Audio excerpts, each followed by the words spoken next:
O que foi a pandemia de Covid-19 no Brasil? Por que a gente perdeu mais de 700 mil vidas por aqui? Isso foi por acaso ou foi intencional? Se foi intencional, o que as pessoas ganhavam com isso? E se as pessoas ganhavam com isso, se foi intencional, como que a gente consegue reconhecer isso e por que essas pessoas ainda não foram punidas? E o que ficou de legado bom e ruim da pandemia? O que a gente tem de muito bom aqui no Brasil, que impediu do problema de ser ainda maior, que a gente podia levar de lição para problemas futuros também? É um assunto chato, ruim de remoer, mas um assunto que eu acho extremamente necessário para a gente não viver de novo o que nós vivemos por aqui, que aqui no Não Ficção, onde a gente traz ciência do dia a dia com especialistas, a gente vai trazer na voz de uma senhora especialista para o assunto, com quem eu já conversei aqui no canal, que é a Deise Ventura, que é uma das primeiras juristas brasileiras dedicada à governança de pandemias. Ela é doutora em Direito Internacional e mestre em Direito Comunitário e Europeu da Universidade de Paris I, é professora titular de Ética da Faculdade de Saúde Pública da USP e vice-diretora do Instituto de Relações Internacionais da USP. Bora bater essa conversa com ela, que é muito necessária, infelizmente ainda. E antes de partir para a nossa conversa, esse episódio também tem o apoio da Insider, que está dando com o nosso cupom ATILA até 50% off, e estão priorizando as peças mais vendidas e desejadas.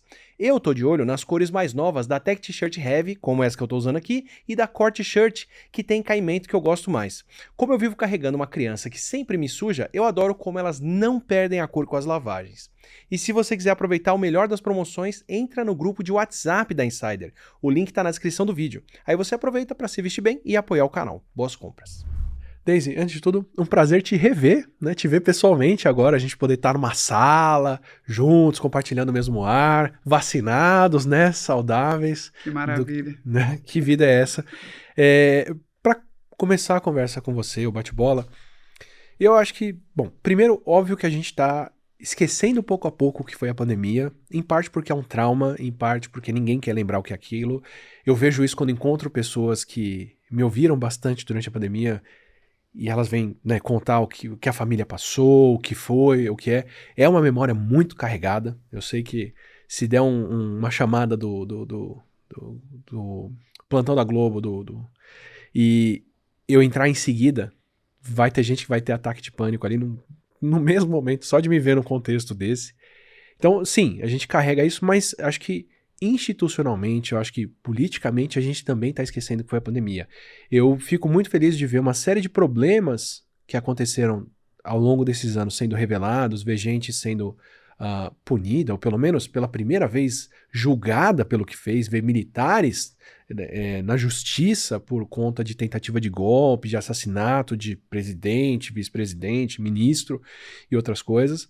Mas na minha cabeça isso tá latejando o tempo todo, mas essas pessoas estavam tentando matar 1,5 milhão de brasileiros aí. Essas pessoas mataram 700 mil aqui e ninguém, isso não entra na conta. Eu acho assim, a ponta da ironia, muito do caso do acesso ao celular e outras coisas acontecer por um cartão de vacina falsificado. Eu acho bastante simbólico, mas eu acho muito problemático a gente ter passado pelo que passou na pandemia e não ver isso se desdobrando.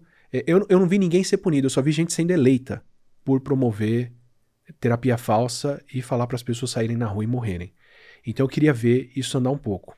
Vindo dessa dor latente, desse problema, a gente passa por problemas de saúde ainda, não vivemos num país perfeito, com um sistema, né, lindo e outras coisas mais, que é exemplar, a gente vai conversar sobre o quão exemplar é, mas que tem grandes problemas. A gente passou por surtos de dengue bem sérios em 2024, em 2025, que eu sei de uma série de fatores que se somam aí de mudança climática, a comportamento, a outras coisas, e que eu vi as pessoas querendo comparar as coisas. Falando, não, olha aí, ó. Por que você não tá falando que não tem vacina pra dengue agora? Que o governo não tá comprando vacina, que não estão combatendo a dengue, que não estão fazendo isso? Por que você falava da Covid e não fala disso agora? E eu entendo isso vir também, mas assim, incomparável pra mim o que foi a Covid com o que é qualquer outro surto de qualquer outra doença no país, na minha vida adulta, pelo menos. Negligência é uma coisa, tentativa de fazer as pessoas morrerem é outra. Eu queria ouvir de quem estuda e entende isso. se é isso e o quão comparável é isso. Como é que você me compararia, por exemplo, o que é um problema de saúde atual, como a dengue, com o que foi a Covid? Quão especial, quão particular ou quão mais problemático foi o que a gente passou na pandemia para a gente começar a conversa? Ótimo começo de conversa, mas antes eu tenho que dizer que eu estou muito feliz em estar aqui pessoalmente contigo. Acho que tu desempenhaste um papel muito importante durante a pandemia e naquele momento em que a gente apontava que existia uma estratégia intencional de disseminação da doença, não foram muitas as pessoas que nos apoiaram e que nos ajudaram a mostrar o que estava acontecendo. Tu fosse uma dessas pessoas e a gente tem por ti uma enorme gratidão. Acho que é muito inteligente começar com essa pergunta de qual seria a comparação possível entre as avaliações de eficiência da resposta do governo federal brasileiro à dengue e à Covid-19, porque a gente vai ver, de um lado, uma doença endêmica, uma doença que eu não hesitaria em dizer que é uma doença da pobreza, portanto, essas pessoas que hoje se importam com a dengue para nos atacar e dizer que nós não estamos sendo justos com o governo anterior, em primeiro lugar, eu me felicito por elas se importarem com a dengue agora, né? É uma doença endêmica. Vacina, né? É uma doença que nós, de fato, no ano passado tivemos em torno de 6,5 milhões de casos de dengue e mais de 1.000 mortes por dengue. Bom, esses números já são de uma diferença importante em relação aos números de óbitos da Covid-19, de ter 1.000 mortos no ano é diferente de ter 300, 400 mil mortos. Mas a diferença é muito maior do que essa.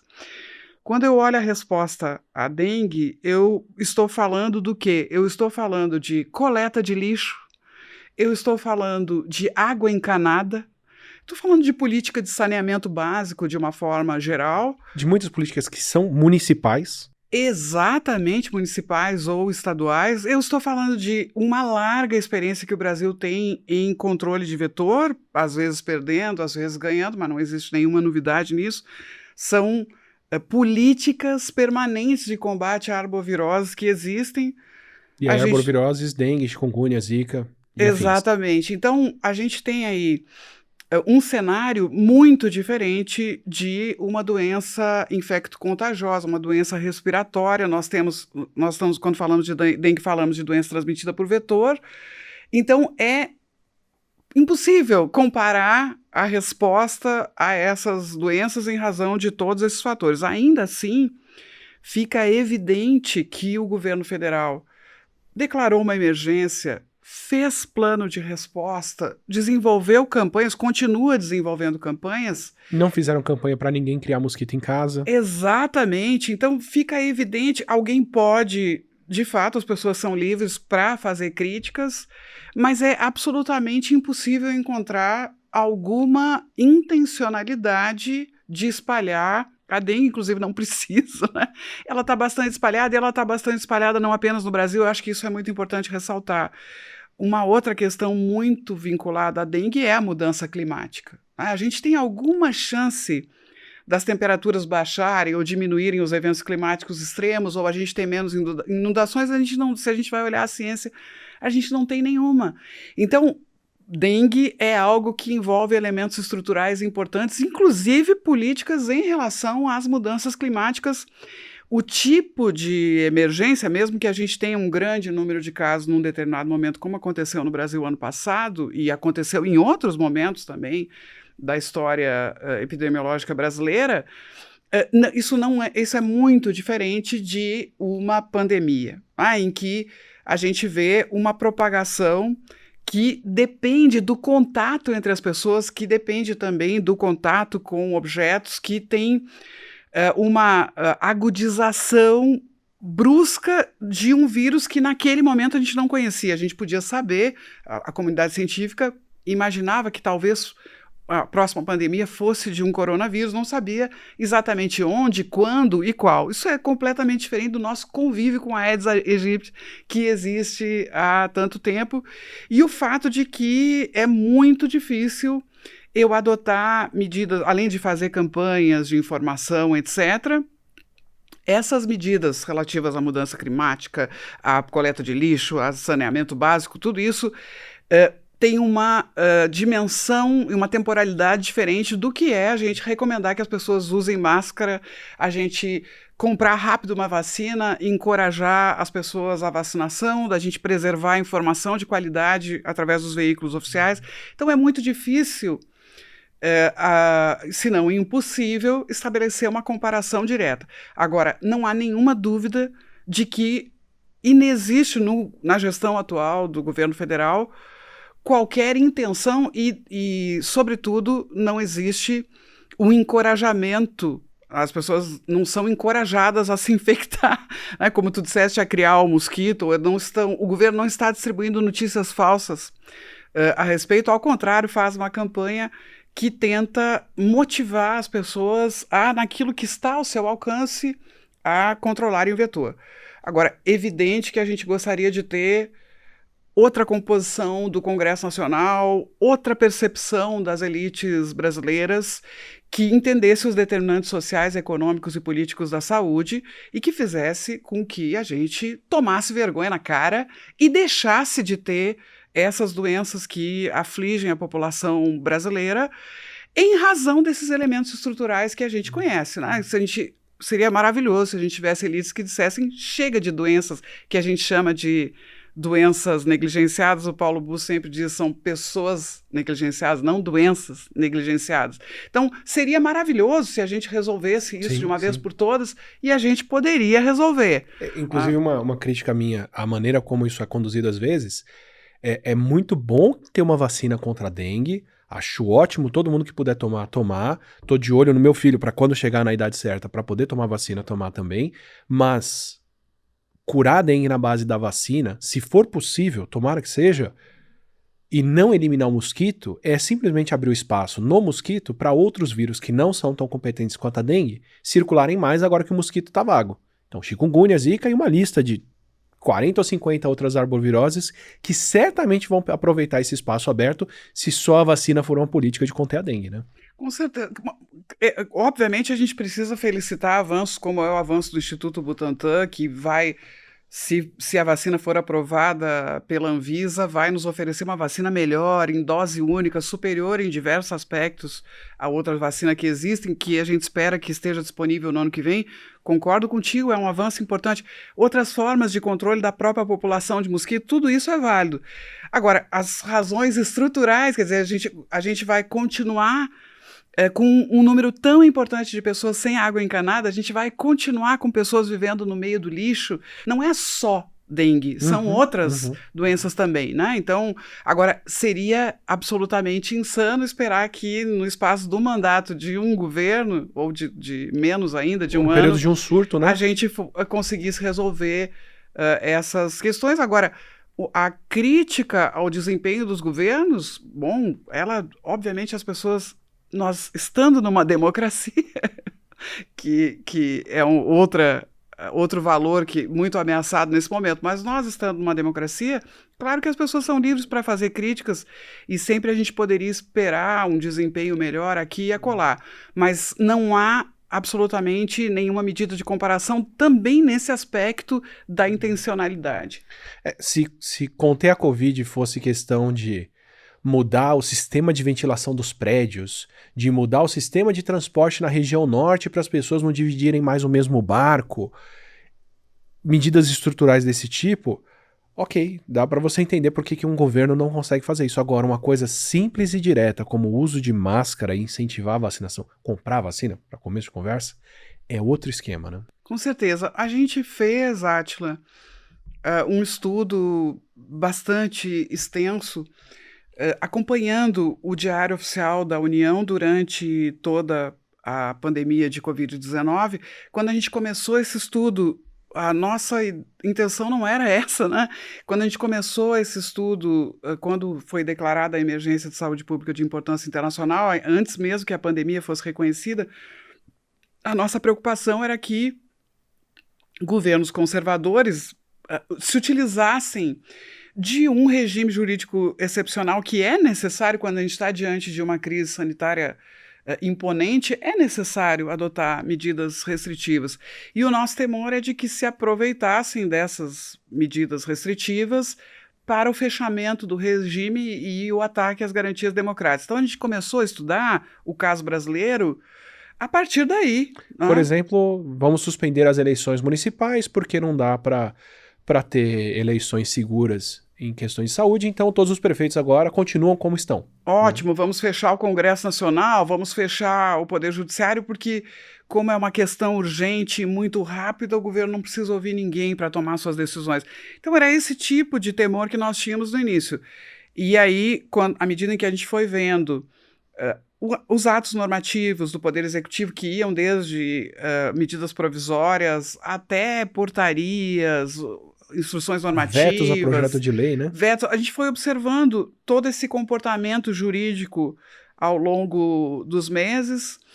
No início, com algumas contradições importantes, porque a gestão do Luiz Henrique Mandetta no início da pandemia se diferencia do que aconteceu depois, né, a partir da saída dele. O tsunami está chegando, mas ele ainda encontra barreiras e você tem essas mesclas, né? Medidas que são boas, medidas que são ruins. Aí dá para você falar que tem uma disputa de quem quer conter o vírus com quem quer espalhar o vírus ainda, né? Sim, no início, Mandetta faz o que era necessário fazer. A gente não tem marco legal adequado para a resposta a emergências de saúde.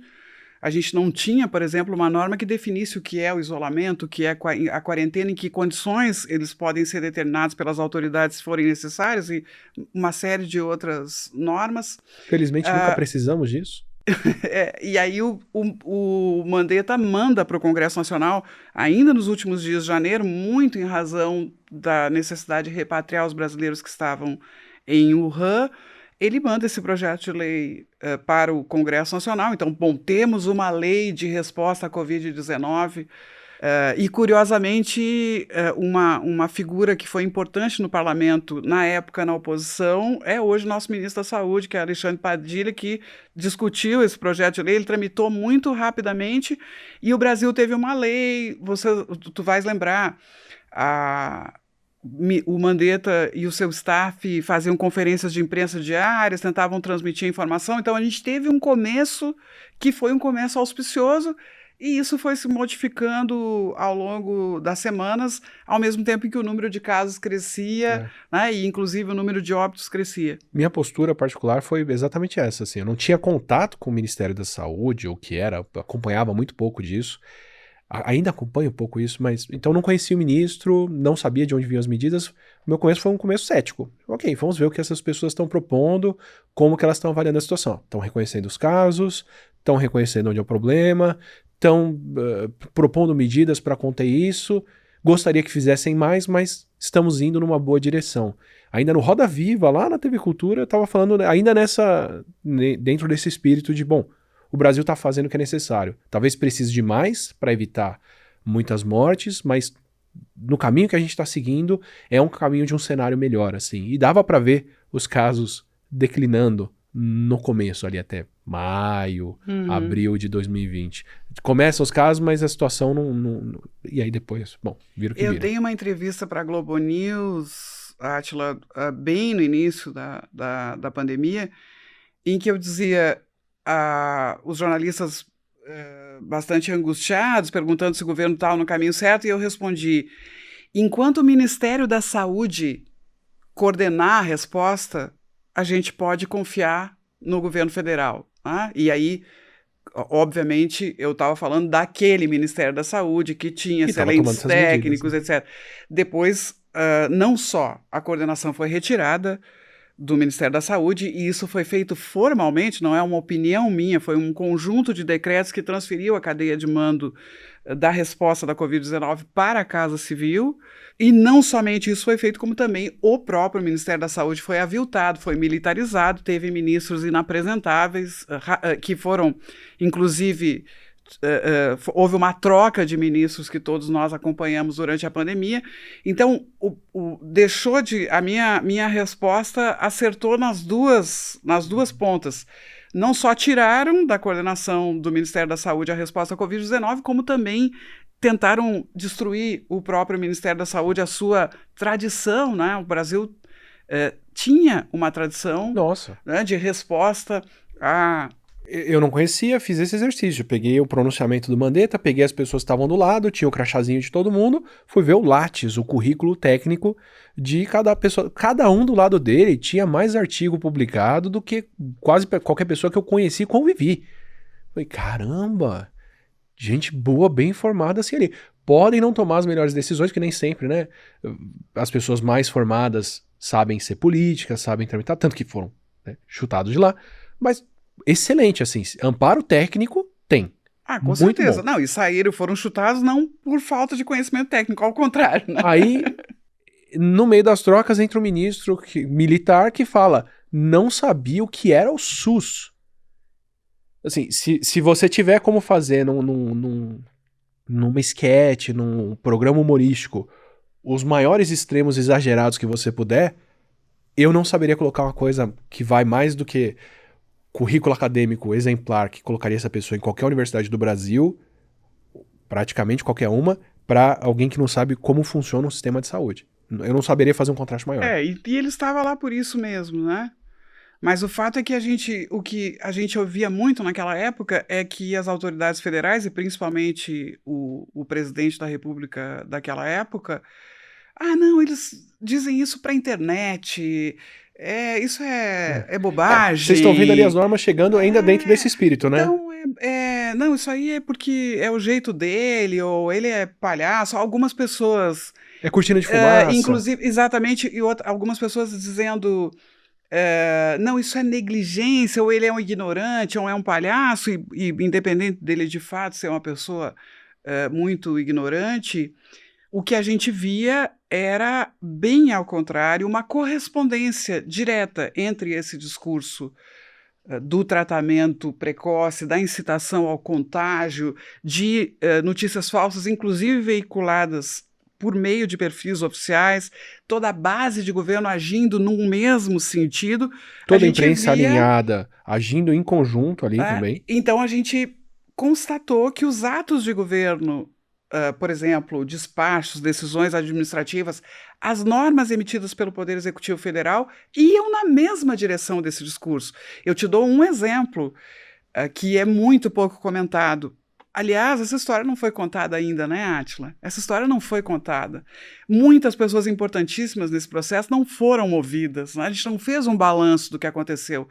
Algo que se comenta muito pouco é que chega um momento em que, na hora de aplicar a Lei 13.979, de 6 de fevereiro de 2020, que é a lei da Covid, a lei que criou o marco legal para que os governos desenvolvessem a sua resposta, surgiu a dúvida das autoridades sanitárias sobre como aplicar as infrações que estavam previstas ali, né? Como, o que é infração, o que é crime, o que eu posso aplicar multa, havia essa dúvida.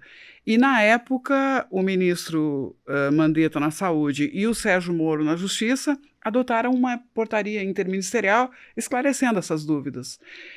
Quando o Mandetta é retirado, quando sai Sérgio Moro e entra André Mendonça, que hoje é ministro do Supremo Tribunal Federal, eles revogam essa portaria. Essa portaria que empodera as autoridades sanitárias para aplicar sanções. Aí, nessa revogação, eles falam da liberdade individual, liberdade para desrespeitar as recomendações sanitárias, liberdade para desrespeitar a legislação de uma forma geral e as recomendações pontuais ali daquele momento.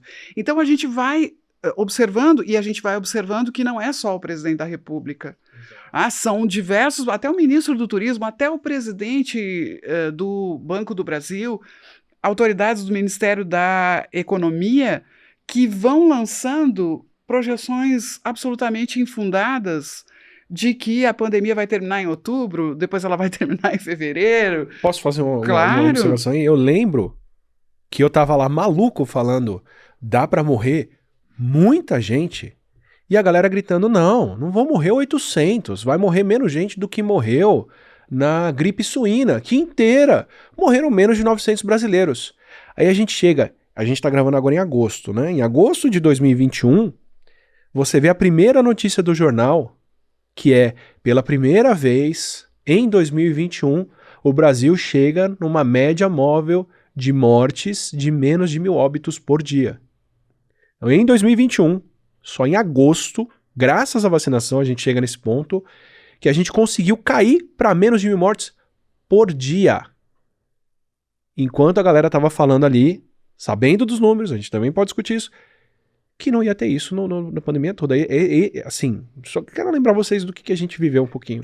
Não, e o que é incrível também, Átila, a gente vê o discurso e a atuação política alinhados com os atos de governo e com as normas que, no seu conjunto, buscam obstruir todas as tentativas de contenção de governo da doença, que eram feitas pelos estados e pelos municípios. Inclusive, o governo federal chegou a ajuizar ações contra governadores e prefeitos junto ao Supremo Tribunal Federal. Não é uma opinião minha. O ex-presidente incitava as manifestações de rua, o ataque aos governadores. Falava para as pessoas entrarem no hospital para ver se a galera estava na UTI de verdade. Então a gente vê um conjunto que não deixa nenhuma dúvida sobre a intencionalidade. Em alguns momentos, o governo federal toma certas providências. Por exemplo, muda sua posição sobre a vacina quando o estado de São Paulo começa a vacinar. Faz a única campanha de comunicação decente que o governo fez sobre vacinas a partir de uma decisão judicial que obriga o Ministério da Saúde a fazer essa campanha. Então, muitas vezes, essa gestão anterior diz, mas nós fizemos tal e tal coisa. Fizeram por ordem judicial, fizeram porque o Congresso Nacional derrubou um veto, fizeram porque a sociedade denunciou em algum momento, porque algum ator disse, não, chega, isso não vai ser feito. O pouco que foi feito a partir de uma resistência, né? Então, o que a gente viu? A gente viu essa obstrução e toda essa ação coordenada, né? Eu vejo colegas por quem eu tenho muito respeito, cientistas, acadêmicos, que publicam papers dizendo não houve uma coordenação nacional da resposta à Covid-19. Com todo respeito, essa é uma afirmação que não encontra respaldo nos fatos. A nossa pesquisa é uma pesquisa documental, nós não achamos nada oculto, nós trabalhamos com documentos públicos, declarações públicas, e fica evidente a existência de uma coordenação. Tanto é assim que todas as pessoas pertencentes àquele governo que se insurgiram foram desligadas do governo. E pessoas que chegaram a ser cogitadas para o governo não foram depois nomeadas quando disseram que jamais se posicionariam a favor do tratamento precoce, da cloroquina, da ivermectina e etc. Não preciso nem citar exemplos, porque eles estão na memória das pessoas. Então, quem estava dentro e não concordava com essa estratégia de disseminação do vírus era desligado. Quem tinha essa posição já sequer entrava no governo federal. Havia um alinhamento claro. E qual era, para ser sintética, a estratégia? A estratégia era convencer a população de que nós alcançaríamos a imunidade de rebanho por contágio. Ou seja, de que quanto mais pessoas contagiadas nós tivéssemos, mais rápido terminaria o ciclo da doença. Então, e aí eles chutavam 20%, 60%, 100%, nós temos de tudo nesses discursos transcritos, em notas, em documentos, aí a criatividade é infinita nessas projeções sem base epidemiológica ou qualquer base técnica ou científica. Só quero dar um spoiler aqui. Vou dar para vocês qual era o prêmio que estava no fim dessa imunidade de rebanho. O primeiro lugar que chegou a ter vírus que não circulou, provavelmente por imunidade de quem já tinha pegado, foi Manaus.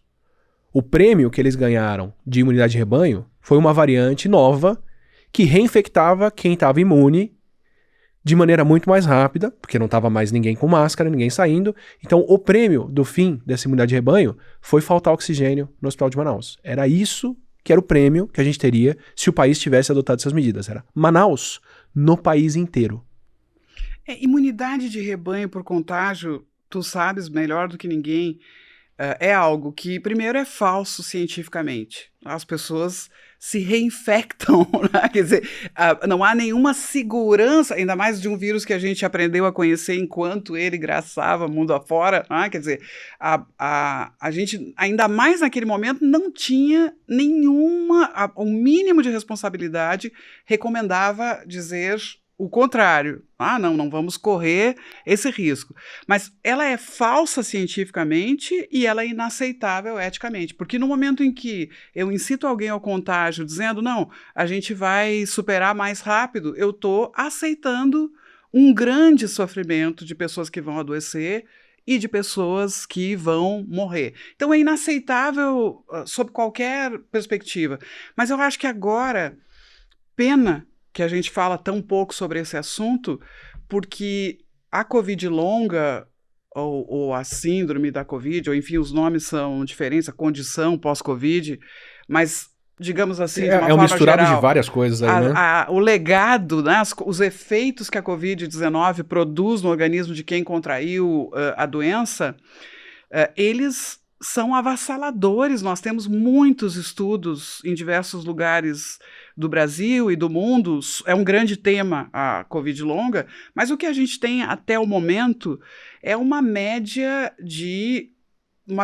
muito conservadora, diga-se de passagem, mas entre as pessoas que não foram hospitalizadas, entre 10% e 30% das pessoas que mantêm efeitos que nefastos, convivem com problemas, né? que convivem com as consequências da doença, que vão desde problemas neurológicos gravíssimos ou problemas respiratórios até um déficit cognitivo, a memória atingida, enfim, uma série de consequências que estão sendo estudadas.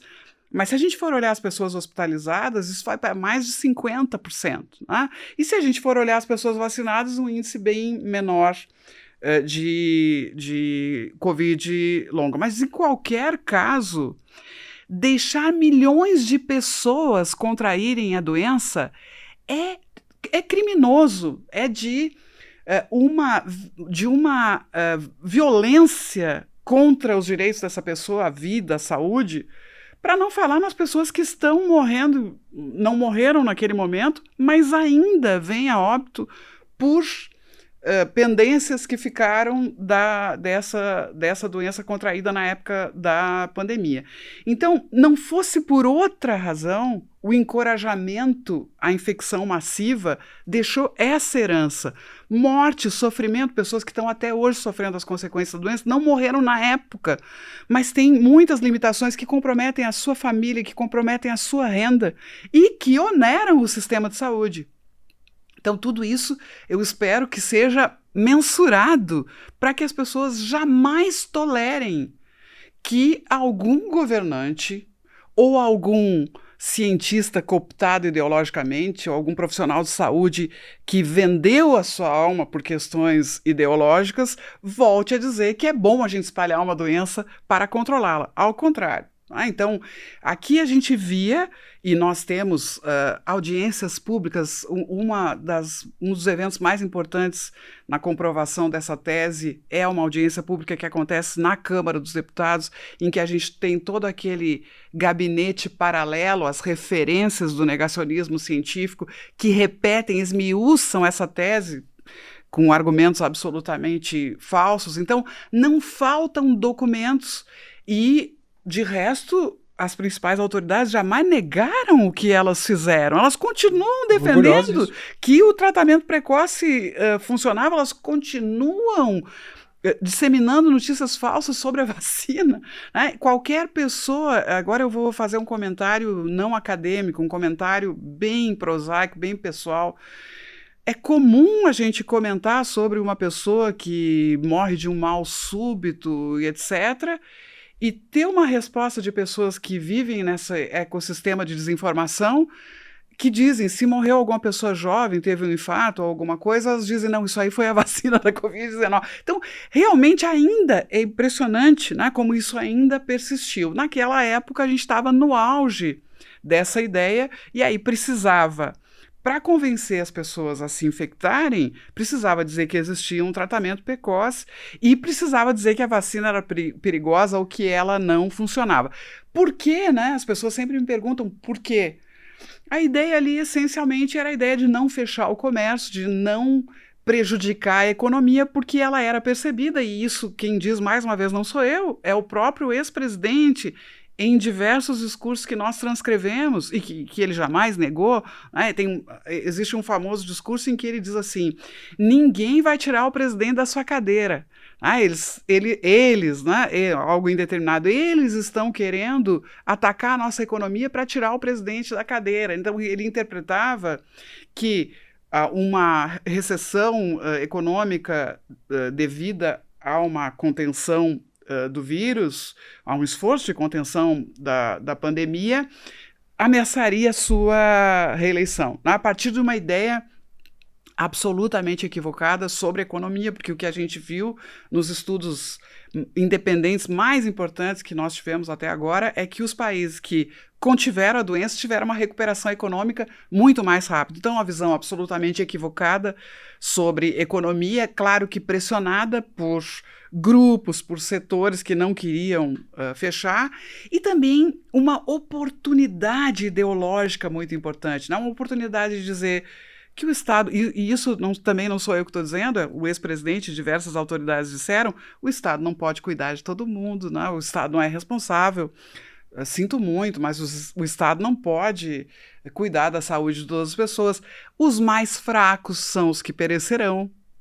Então, aqui também uma visão de purificação, de sobrevivência dos melhores, o que é chamado... Vou qualificar como eugenia. Eugenia, darwinismo social, coitado do Darwin, né? Não era disso que ele estava falando, mas as pessoas chamam de darwinismo social no sentido de que nessa competição pela vida subsistiriam, sobreviveriam os melhores, né? Então, que tem histórico de atleta. Então ele dizia, não, se a pessoa é obesa, se a pessoa é idosa, o ex-presidente chegou a referir o exemplo da mãe idosa, né? Que se ela morresse, eu sinto muito.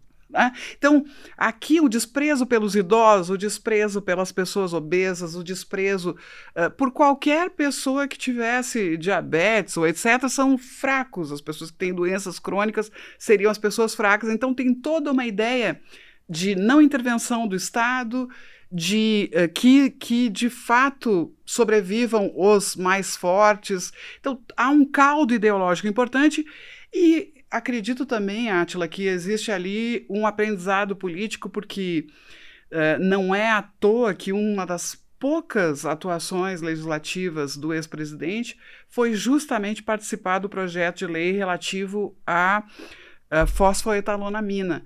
Então, que foi a vulgarmente chamada pílula do câncer, que foi um episódio muito triste da história do Brasil, em que pessoas foram iludidas, e a gente tem um enorme respeito por quem se encontra nessa situação. Claro que, se eu me encontro nessa situação, eu quero ter uma esperança. E houve uma enorme mobilização popular, e isso acabou se transformando numa lei que foi sancionada pela presidenta Dilma Rousseff na época, e que obrigou a Universidade de São Paulo a levar adiante testes sobre um produto que a gente já sabia que não era um investimento que valesse a pena, mas ali esse grupo político aprendeu, se é que já não sabia, o potencial da saúde para a disputa ideológica, para a disputa eleitoral e política. Realmente a saúde emociona, comove, mexe. E então é nesse terreno que nós estávamos nos movimentando, com a proliferação da desinformação.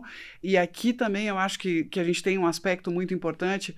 Há tantos anos conversando sobre isso, eu já conheço mais ou menos as objeções, né, que são trazidas. E muita gente comenta, mas é que o povo é muito ignorante, tem o Google, e aí as pessoas caem, as pessoas são desinformadas, as pessoas são burras. Não concordo com isso, e além de não concordar com essa ideia, ao contrário, eu acho que o brasileiro é muito esperto e muito inteligente, mas o que essa falsa ideia da ignorância, suposta ignorância da população, principalmente a população de baixa renda, o que está por trás é não reconhecer que nós temos um sistema de desinformação financiado com muito dinheiro, regado a ouro, e que, inclusive, em alguns estados, como é o caso dos Estados Unidos hoje, apoiado pelo próprio Estado, o governo participando desse movimento de desinformação, como participou na gestão federal anterior aqui no Brasil também. Então, não é as pessoas são isso e aquilo, não, existe uma máquina de desinformação que atua muito também na área da saúde, atua em diversos campos. Então, não é por acaso que alguém acreditou, por exemplo... Ou recebeu isso via rede social? Exatamente, recebeu via social e acreditou que a vacina para a Covid-19 estava relacionada ao HIV. Isso foi dito pelo ex-presidente da República.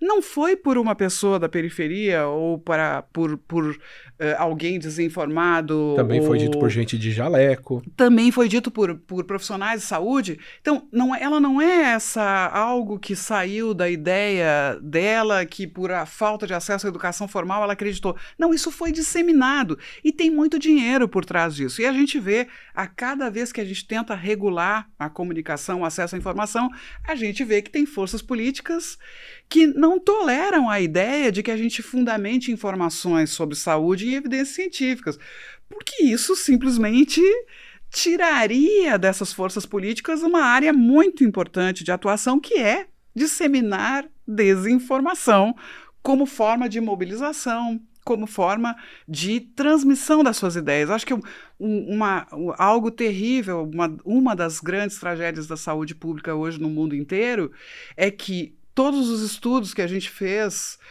ao longo de tantas décadas, o avanço científico que nós obtivemos, infelizmente, ele não corrobora as teses da extrema-direita.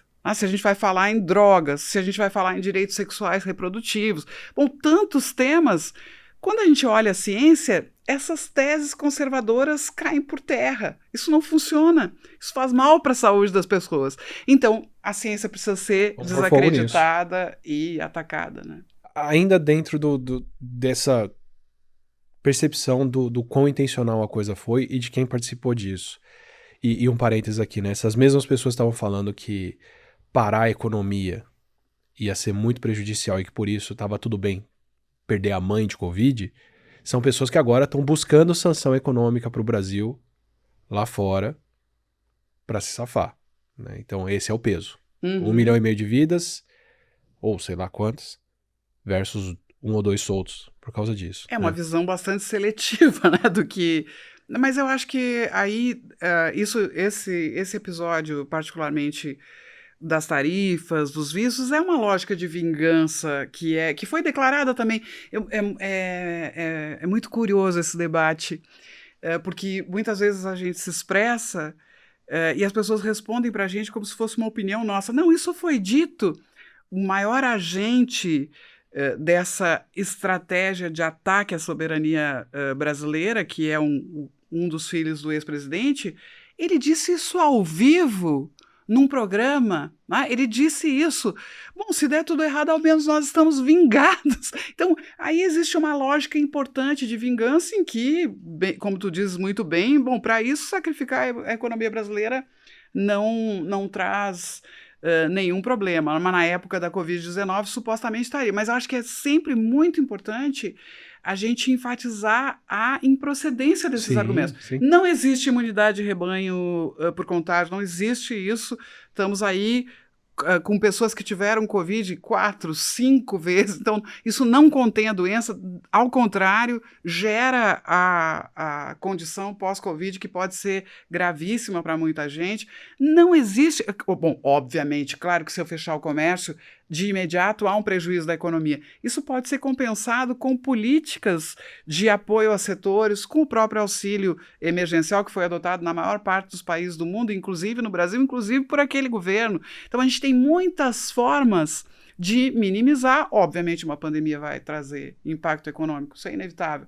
Mas contê-la traz um impacto menor do que deixá-la O que é demonstrado se pelo que espalhar, aconteceu. né?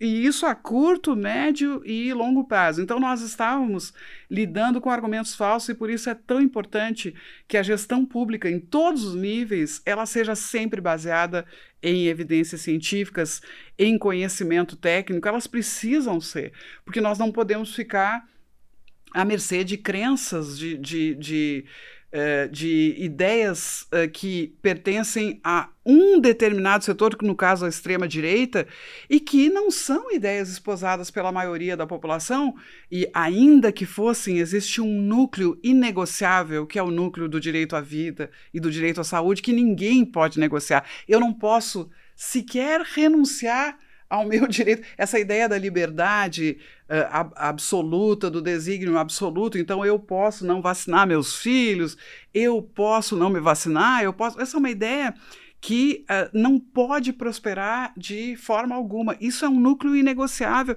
O Estado tem que proteger a vida e a saúde das pessoas.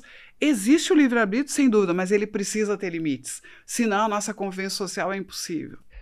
Eu ainda preciso desempacotar uma coisa que você me falou aqui, Daisy, porque o núcleo ideológico, ok, não tô dizendo ok de é válido, mas eu entendo.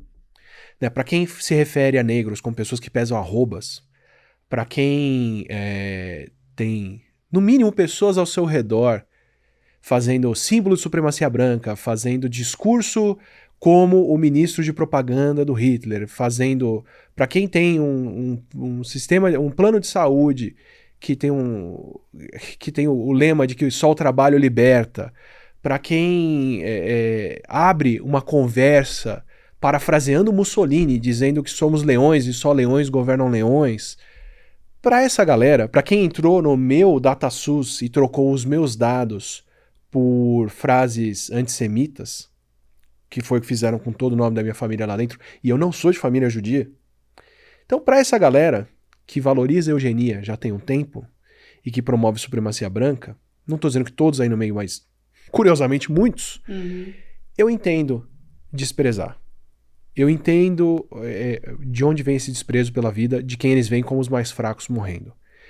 E posso juntar as pontas agora pelo que você me disse. Vou pegar uma das pontas que é o Mandetta tem o relato no livro dele, tem uma resposta para mim no Roda Viva, dizendo que sim, já era sabido desde março, abril de 2020 que o número de mortes estaria no mínimo nas centenas de milhares, que esses eram os números com os quais o Ministério da Saúde trabalhava. Então pode voltar no Roda Viva e ver o Mandetta respondendo isso no Roda Viva com ele.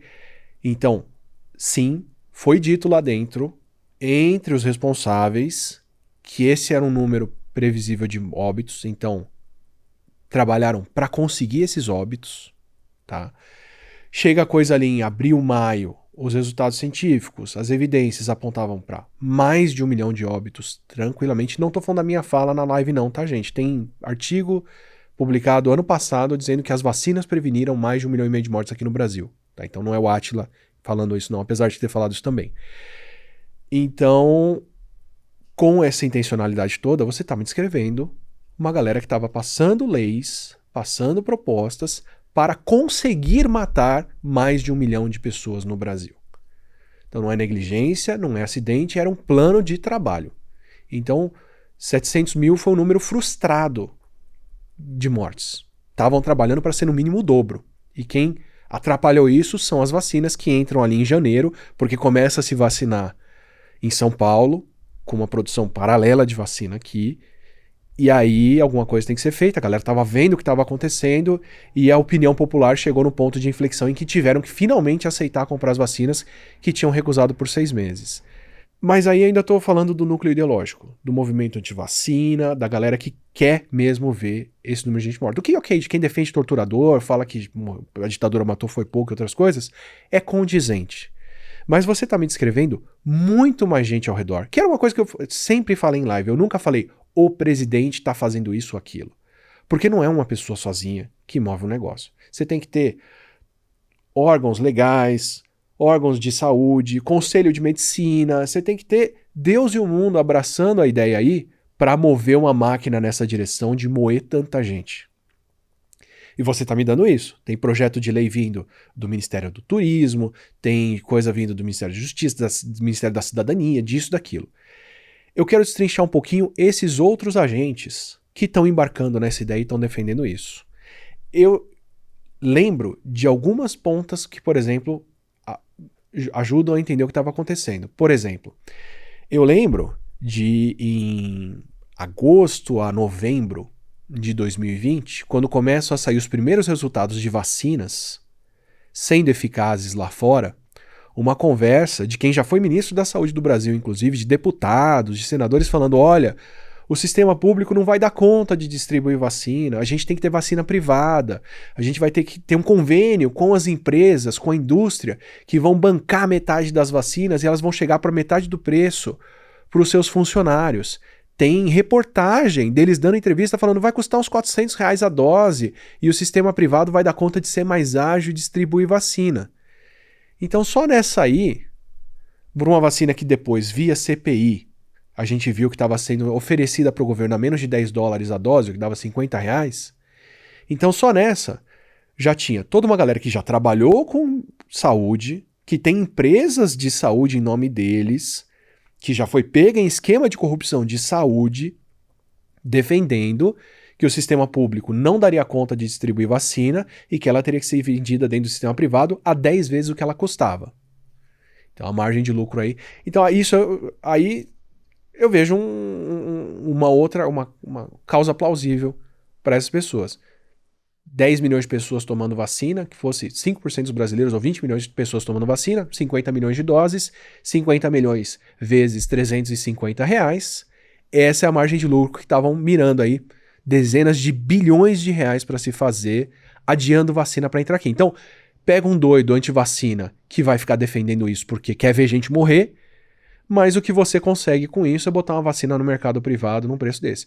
Vocês vão desculpar, mas tem coisas de saúde. Eu não vou falar quais são porque eu não sou capaz de acusar isso, porque eu não tenho a base para fazer isso. Mas tem produtos de saúde relacionados à Covid que foram oferecidos na época que custam $1 lá fora e que você ainda encontra em farmácia a R$50, R$70. Então a margem de lucro de várias coisas aí, sem falar em cloroquina e outras coisas, é insana. Então esse para mim é um fator. Tem um outro fator aí que é quem ia morrer de Covid. Então, para pegar um caso, quando você tem um movimento na região norte, por exemplo, de muita gente morrendo sem se vacinar, e quando você vai ver que comunidades indígenas foram particularmente afetadas, e quando você vai ver que tinha figuras religiosas promovendo isso dentro dessas comunidades, quem está morrendo é justamente o líder do grupo, a pessoa mais experiente e quem estava mais disposto a defender um grupo coeso e não deixar garimpo, não deixar invasão de terra, não deixar outras coisas acontecerem, não deixar a catequização. Então, quando você vê um grupo religioso falando para os indígenas não tomarem vacina, que vão perder a alma, o primeiro a morrer é justamente quem mais atrapalha isso aí. Aí eu vejo um outro braço. Quando você vê uma coisa como, por exemplo, manifesto em entrevista, por escrito, de dono de plano de saúde falando que fazer lockdown ia fazer com que as pessoas se acidentassem pouco e que faltaria dinheiro para a saúde, então de repente não era bom fechar. Quando você vê dono de restaurante com áudio vazado em grupo falando que se morresse velhinho que se dane, tinha que manter o restaurante aberto, tem mais coisa aí. E quando você vê, vou pegar o exemplo claro que você me deu aí, fosfetanolamina. Fosfetanolamina, promessa vendida como a cura do câncer, que mesmo se funcionasse, quando se testou a pílula que estavam distribuindo para as pessoas ali, não tinha fosfetanolamina no comprimido que estavam dando para as pessoas. Então, desculpa, eu entendo porque as pessoas acreditaram nisso, mas mesmo se ela funcionasse, não era isso que as pessoas estavam tomando. Então, teste do que tinha na cápsulazinha que estavam dando na USP para as pessoas, o que obrigaram a USP a dar, não tinha fosfetanolamina ali, ou se tinha era 2, 3, 5% do que estava sendo dado. Quando você fala, o exército vai produzir cloroquina, o exército vai produzir a cura, eu quero muito que quem é da universidade em particular acompanhe esse raciocínio aqui, porque eu acho que vocês têm que estar cientes disso. Vai ter gente que tá querendo enganar, vai ter gente que tá querendo lucrar, vai ter gente que tá querendo aproveitar o dinheiro disso? Vai. Mas se tiver uma chance disso dar certo, se tiver uma chance da cloroquina funcionar, e assim, é a postura que a gente tem que ter, vamos testar e ver se funciona, o que o governo estava tentando fazer aí nesse momento era falar, não importa a universidade, não importam órgãos de pesquisa, não importa o sistema de saúde, o salvador da pátria vai ser o exército. Então entendam isso. Na chance de uma salvação que tinha para o Brasil no meio de uma pandemia, o exército estava trabalhando, ou essas pessoas do exército estavam trabalhando, para eles serem os únicos salvadores da pátria. É assim que vem a importância de vocês, profissionais de saúde, de universidade e outras coisas. Era isso que estava em disputa ali, não era só verba. Quando você dá o exemplo da falsificação. Então isso para mim traz essa mentalidade de que se tiver uma salvação, na mão de quem que a gente vai pôr? Vamos jogar na mão dos militares, eles vão fazer fosfetanolamina. Então para quem hoje tá na universidade, era isso que estavam tentando fazer com vocês. Jogar embaixo do ônibus. Mas que mais? Assim, é válido alguma... Você vê essas coisas fazendo esse sentido, e quem mais estava em disputa, apoiando essas medidas, participando delas, quem mais tinha a ganhar com isso? Átila, episódios dessa complexidade são sempre... as causas são sempre múltiplas. Então, tu falaste muitas coisas importantes aí, eu vou destacar algumas delas. Eu acho que um elemento extremamente importante é que o governo federal brasileiro continuou defendendo o tratamento precoce, mesmo quando já estava comprovado que ele não era eficaz. Ali no início, de fato, existe uma busca. Alguém suscita a possibilidade de uma substância fazer efeito, é até um dever verificar e pesquisar, e governos que não são negacionistas, inclusive no início, também verificaram se a cloroquina funcionava ou não. Então, a questão não é naquelas semanas, porque muitas vezes as pessoas se defendem dizendo mas ainda não estava comprovado, e eticamente a gente tem o dever de usar, mesmo que o medicamento não esteja autorizado, não seja comprovado, para tentar salvar uma vida. Mas as semanas passavam e a gente já tinha evidências. E o comportamento do governo continua. Veja, lá em janeiro de 2021, quando o Pazuello vai ao Amazonas para difundir um aplicativo que encorajava o uso dessa substância, a gente já sabia há muito tempo que ela não era eficaz. E então, já sabia que ia faltar oxigênio. E também já sabia disso, ele mesmo sabia disso. Então, um primeiro indício muito importante dessa intencionalidade é como, a despeito de já existir uma comprovação de ineficácia, essa indicação persiste. Um outro elemento que me assoma é quando nós fizemos a linha do tempo da Estratégia Federal de Disseminação da Covid-19, que foi publicada primeiro em janeiro de 2021, pela coragem de uma grande jornalista brasileira, que é a Eliane Brum. Muita gente não quis publicar essa linha do tempo. A gente publica no nosso boletim, que era feito junto com a Conectas Direitos Humanos e o CPDIS, o Centro de Estudos e Pesquisas de Direito Sanitário da Faculdade de Saúde Pública da USP. A gente publica essa linha do tempo e Eliane divulga. Na época ela era jornalista do Eu País, isso sai na edição internacional do Eu País, em inglês, em espanhol, e sai no Brasil. E isto coincide com Manaus. Eu acho que foi isso que deu à nossa linha do tempo a dimensão que ela teve.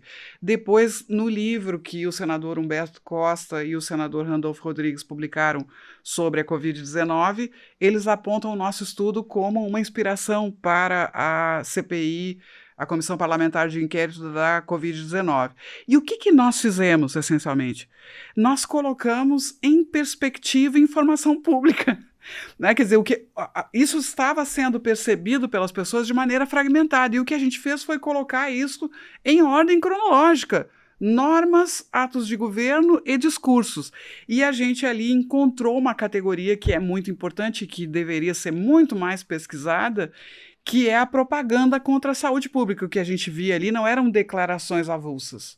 A gente via ali a desinformação intencional, o ataque às autoridades sanitárias, o negacionismo científico, tudo isso feito de forma coordenada para atacar a saúde pública. E a saúde pública, ela precisava ser atacada não só por causa da Covid-19, mas porque a saúde pública mostrava que aquilo que era proposto como agenda de governo em diversos temas, inclusive alguns temas muito caros à agenda conservadora, como dos costumes, a população LGBTQI+, os migrantes internacionais, tantas minorias, entre aspas, que são sistematicamente atacadas, a população negra, a população indígena, a população quilombola, as evidências que a gente traz na saúde pública não agradam o meio conservador, né? Porque a gente mostra que as propostas que eles defendem, a agenda que eles defendem, causam um dano brutal para a saúde e para a vida das pessoas. Ou vocês evidenciam que o plano é esse. Também, por um lado, isso, e por outro, a gente mostra, olha, isso não dá certo. Se o seu objetivo, por exemplo, vamos falar de uma questão que é uma questão muito cara a esses movimentos de extrema-direita, que é a questão do aborto. A gente mostra que esse tipo de política restritiva só aumenta o número de abortos e não o contrário, né? Então a gente mostra que é muito mais uma mobilização e um discurso do que uma efetiva preocupação com as mulheres e com as crianças. Então, nesse sentido, acho que a Covid, nesse seu legado nefasto, ela deixa a naturalização, a banalização da propaganda contra a saúde pública.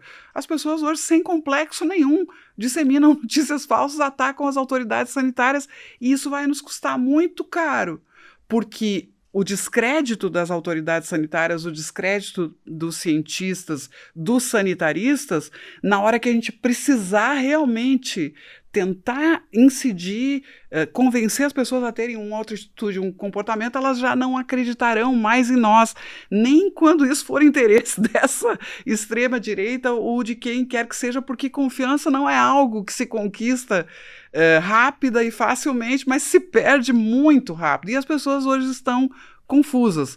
Não por problema delas, mas por um sistema de desinformação que persiste impune. Então, eu acho que aí tem um aspecto muito importante. O governo via o aumento de mortes, via o aumento de casos e persistia no seu desiderato. As evidências científicas estavam lá e ele continuava se conduzindo da mesma maneira. Não tem como dizer que ele não sabia, que ele não conhecia os efeitos do que ele estava fazendo. E aí eu acho que a gente entra numa questão muito importante, que é: as pessoas pensam que homicídio, que o crime é, bom, eu quero eliminar o Átila, então eu vou lá e tento matar o Átila, eu queria matar aquela pessoa.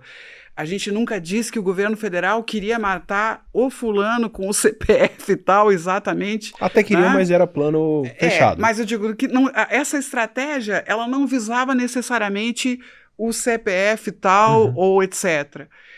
Por isso ela deixa de ser crime? De forma alguma. A gente consubstancia um crime também quando alguém sabe que a sua conduta corre o risco, traz o risco de gerar esse efeito, que pode ser o efeito morte, o efeito lesão corporal, o que for. Então, também é crime quando eu sei que pode acontecer e eu assumo o resultado, eu assumo a possibilidade de que aquele resultado ocorra. Então a gente já tinha, com o avançar dos meses, todas as informações que permitiam ao governo federal avaliar que havia o risco de, muito mais que um risco, né? Mas havia uma grande possibilidade da morte de centenas de milhares de pessoas. E isso não é crime culposo, isso é crime doloso, também é considerado pelo direito penal um crime intencional quando eu não quero diretamente matar todas as pessoas daquela cidade, daquela comunidade ou daquela família, mas eu sei que a minha conduta pode resultar, por exemplo, que morram, como de fato morreram, 4, 5 membros da mesma família. Eu não quero. Se tu me perguntares, eu quero que aquela família tal morra, não quero, mas eu sei que ela pode morrer. Se eu disser que a vacina pode estar associada ao HIV, se eu disser que um tratamento funciona quando ele não funciona, se eu encorajar, e aí eu acho que tem um outro aspecto, Átila, que as pessoas não enxergavam bem naquele momento por uma série de razões, mas que elas estão determinadas a esquecer, é que membros do governo federal, eles propagaram o vírus diretamente com seus deslocamentos por todo o território nacional, convocando aglomerações. Tirando máscara de criança. Em plena pandemia, em pico de pandemia em alguns lugares. Então, não é só encorajar, observar pela internet, etc., mas é com o seu próprio corpo, com seus deslocamentos, fazendo as pessoas se juntarem quando se sabia que a gente deveria evitar aglomerações, se deslocando quando não era recomendável se deslocar. Então, houve também o gesto da propagação. Algumas pessoas dizem, não é, por exemplo, o crime que vem à mente mais rapidamente é o crime de epidemia, que é previsto no Código Penal. E esse crime é descrito como causar epidemia por meio da propagação de patógenos.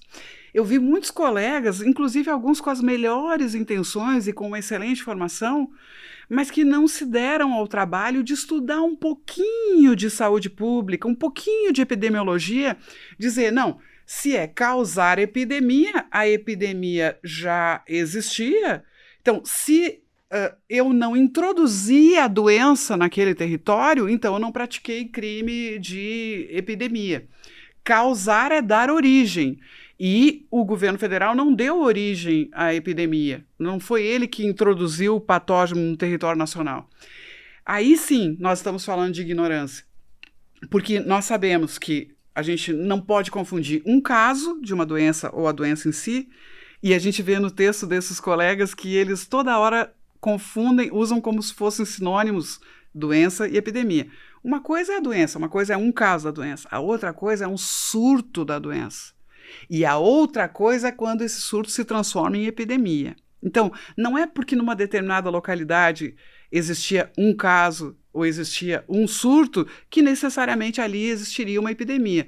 Bem ao contrário, a nossa experiência de vigilância mostra que quando a vigilância é bem feita, esse caso, ele alerta um sistema que pode eventualmente evitar o surto se a gente conseguir fazer o nosso trabalho, né? Se o nosso sistema de saúde conseguir trabalhar, ele vai fazer esse trabalho. Se ele não for subfinanciado, boicotado, os profissionais atacados, né, ele vai conseguir trabalhar, e aí nós podemos evitar que um surto se transforme em epidemia. Então, veja, o raciocínio não procede do ponto de vista da saúde pública. Eu já tinha ali um caso, eu já tinha um surto, causar epidemia, e a própria norma diz pela propagação de patógenos, foi exatamente isso que o governo federal fez, e fez querendo fazer. Por quê? E isso está dito claramente, escrito, porque a ideia era que a gente espalharia a doença, e ao espalhar a doença, a gente poderia prescindir das medidas de restrição de circulação que incluíam o fechamento de comércio. Agora, Átila, é uma coisa que eu vou te dizer assim, com muita franqueza, assim, depois de todos esses anos em que a gente nunca parou de lutar pela responsabilização das pessoas que fizeram isso no Brasil, a gente nunca parou de se preocupar em dedicar a nossa vida a evitar que isso se repita, porque isso é insuportável, né? Isso é inaceitável. A nossa tristeza diante da impunidade que deixa uma herança maldita para as autoridades sanitárias, né? Mas eu também não posso deixar de reconhecer que para o comerciante que tinha que fechar suas portas, para o dono de bar, para o dono de restaurante, mas nem precisamos ir tão longe, para qualquer pessoa que é ambulante, que precisa sair. Em diversas pesquisas eu tive a oportunidade de entrevistar pessoas que dependem para comer daquilo que elas venderam na rua naquele dia, ou do serviço que elas prestaram na rua naquele dia. Então, eu não desmereço de forma alguma as dificuldades dessas pessoas. Isso a gente resolve com política de compensação. Isso a gente resolve sentando, vendo como vai resolver, usando o dinheiro público, que é usado para tantas outras coisas, em volumes vultosos que jamais a população aprovaria. Veja essas emendas, né? Veja esses investimentos em obras que jamais entregam aquilo que elas prometem. Bom, isso parece natural. Nossa, fizemos uma obra de bilhões. Agora, eu investi esse dinheiro para minimizar prejuízos de pessoas que tiveram a sua atividade restrita para conter uma doença que pode, inclusive, matá-la, tirar a sua vida ou da sua família. Quer dizer, isso é o papel do Estado. Então, eu olho como é que eu posso minimizar. E isso não foi feito na medida suficiente. Né? Então, essa ausência de política de reparação para que as pessoas possam atender às recomendações das autoridades sanitárias é uma lição muito importante que a gente precisa reter. Nós não vamos enfrentar a extrema-direita, nós não vamos enfrentar o negacionismo científico se nós continuarmos dizendo para pessoas que não têm o que comer que elas fiquem em casa. Né? Sim. Nós não podemos dizer para as pessoas usarem máscara, elas não têm máscara. Nós não podemos dizer fazer uma recomendação que a pessoa não tem condições de cumprir. Então, aqui eu acho que tem um aprendizado muito importante. A resposta às emergências ela precisa vir associada à proteção social. E qualquer estratégia de enfrentamento de emergência, principalmente de pandemias, ela tem que ter embutida essa proteção, porque senão ela não só não vai funcionar, como ela vai dar combustível para negacionismo científico e extrema-direita, porque quando eu estou numa situação que eu não tenho condições de cumprir aquela recomendação, eu tendo a acreditar naquilo que me conforta. Então, claro que era muito confortante pensar que existia o tratamento precoce. As pessoas iam trabalhar e rezavam, né? Algumas pessoas nos dizem, não, eu não tinha medo de me infectar, eu só tinha medo de ser entubado. Então, aí tem uma produção riquíssima, que é contar as histórias dessas pessoas, não só dos profissionais de saúde ou das pessoas que tiveram um destaque, mas a história de cada um, porque todos nós vivemos esse momento de uma forma muito enfática. E tem histórias assim que são extremamente representativas daquilo que a gente viveu, né? Essas mães que tinham filhos que não queriam usar a máscara, né? E elas sofriam porque elas queriam que eles usassem, eles se insurgiam, depois eles adoeciam e elas ainda se sentiam desautorizadas e atacadas dentro de casa porque elas estavam defendendo uma recomendação de saúde pública. Então aqui a gente precisa criar uma forma de conceber a resposta às emergências que dê conta, que apoie quem reproduz os protocolos baseados em evidências científicas, que dê recursos para que as pessoas possam cumprir essas recomendações, e todas essas tarefas estão por fazer. Mas eu não vejo nenhuma sombra de dúvida sobre essa intencionalidade que existiu de disseminar a Covid-19. Claro, Átila, que quando eu tenho um fenômeno dessa magnitude e quando eu tenho governos que não tomam decisões com base em evidências científicas, eu praticamente convido a todos os setores que vão cada um tentando cavar o seu interesse. Então tem muitos crimes dentro de um grande crime. E a gente precisa dizer que isso é crime. Isso é crime. A legislação sanitária foi desrespeitada porque a legislação sanitária brasileira diz que o Estado tem o dever de conter a propagação das doenças.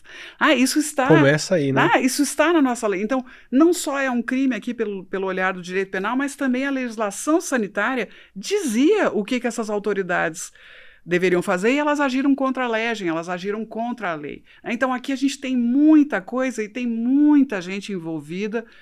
Nós precisamos fazer um balanço dessa experiência e o Brasil ainda está devendo esse balanço. Deixa eu fazer um outro balanço com você aqui. Um balanço do que fica de legado bom e de ruim. Eu queria começar pelo ruim para terminar com o bom, com boas perspectivas. Mas, começando pelo legado ruim. Para mim, tendo vivido uma pré-pandemia, que foi a gripe suína, em 2000, que foi uma pandemia, mas perto da Covid, onde a gente deu a sorte dos idosos terem uma imunidade prévia, que não deixou eles serem internados nos volumes que uma gripe normalmente interna pessoas. Tendo passado por essa pandemia de 2009 de gripe suína, ficou fácil de reconhecer em 2020 quanta coisa era legado do que foi construído em 2009. Então, por exemplo, sistema de notificação de doenças respiratórias, sistema de vigilância, sistema de teste das pessoas, de PCR para ver se elas estavam com Covid ou não, sistema de distribuição de vacinas, vários sistemas de vigilância foram um bom legado de 2009 que foi reacionado em 2020 e que ajudou muito a gente a fazer isso. Por isso quero terminar com o legado bom da pandemia.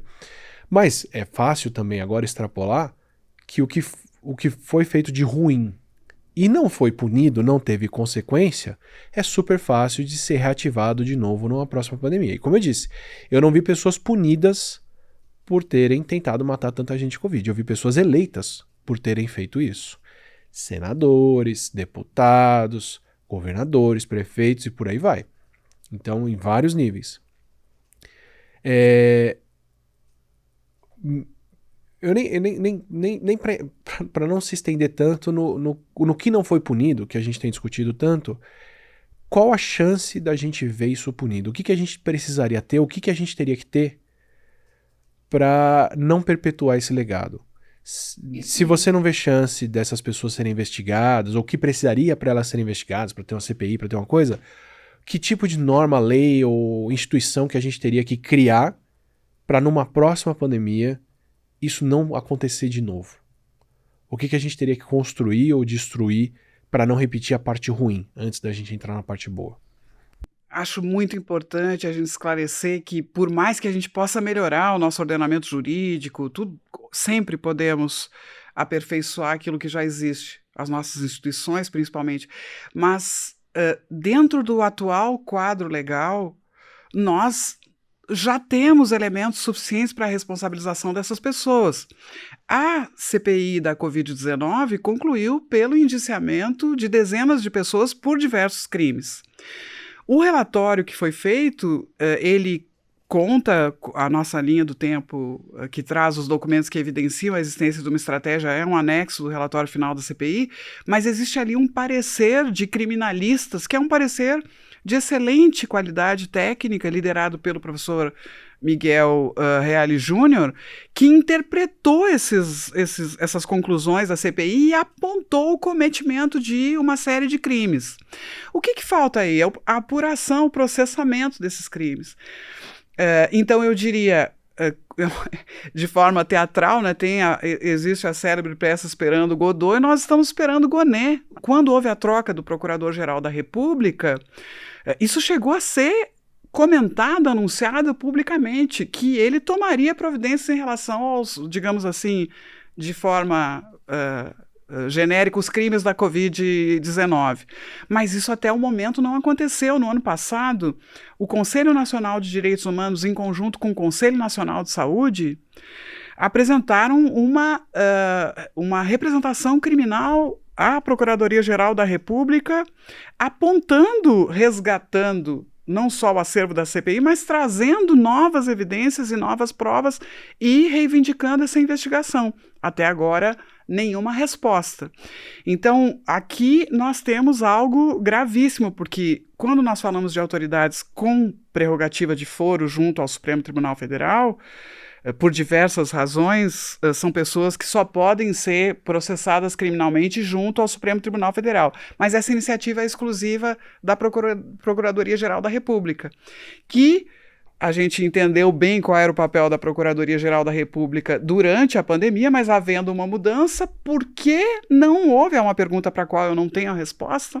Por que a Procuradoria-Geral da República não dá importância a esse tema? Ou nós estaríamos esperando que esses crimes prescrevessem para que ela se manifestasse, ou ela entende que o que ocorreu não é crime. Não sei o que é mais grave, é difícil dizer o que seria mais nefasto para a saúde pública brasileira. Então, mas eu estou falando aí das pessoas com prerrogativa de foro, não faltaram iniciativas. Nós publicamos, no início do ano que vem, um levantamento das petições criminais que reivindicavam essa responsabilização. Então, não faltou denúncia, não faltou encaminhamento, inclusive ao próprio Supremo Tribunal Federal. Mas o Supremo Tribunal Federal depende dessa iniciativa processual da Procuradoria-Geral da República, né? Então, se ela não existe, esse processo não pode prosperar. Agora, tem todas as outras pessoas que não têm prerrogativa de foro. Para isso a gente precisa investigação. E onde é que está? Onde é que está a apuração do que cada funcionário do Ministério da Saúde fez naquela época?